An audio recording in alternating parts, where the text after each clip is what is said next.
जय महाराष्ट्र मित्रांनो, शिवसेना फुटल्यानंतर लगेच काही राजकीय जाणकारांनी मतं व्यक्त केली होती की उद्धव ठाकरेंची शिवसेना पुन्हा महाराष्ट्रामध्ये खूप मोठी चाल करेल आणि आता तसेच घडताना दिसत आहे. शिंदेंना आमदाराला रोखणं खूप अवघड जाईल असं त्यावेळेसचे राजकीय जाणकार आपलं मतं व्यक्त करत होते. ज्या वेळेस शिवसेना फुटली त्यावेळेस त्या नेत्याला धरून आमदार कधीच राहिले नाहीत असं सध्या वक्तव्य खूप नेत्यांनी केलं होतं. आता तशाच प्रकारचं सध्या शिंदेगडात घडत आहे.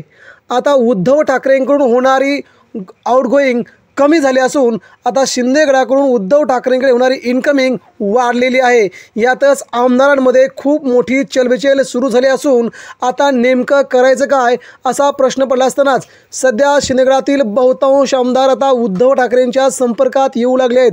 त्याला महत्त्वाचं कारण आहे. नेमकं कारण म्हणजे सध्या महामंडळाच्या नियुक्त्या.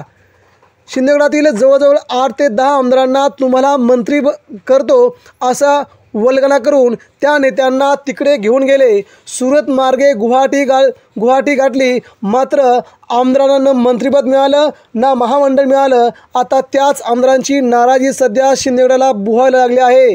ऐन निवडणुकीच्या तोंडावरती हे आमदार सध्या शिंदेंना सोडण्याच्या तयारीमध्ये असल्याचं सध्या राजकीय जाणकार आणि सूत्रांनी माहिती दिली आहे. त्यामुळे हा शिंदेंना मोठा धक्का मानला जात आहे. याचवेळी अजित पवार गट देखील प्रचंड नाराज आहे. मित्रांनो, 8 ते 10 आमदारांची नावं पुढे आली आहेत.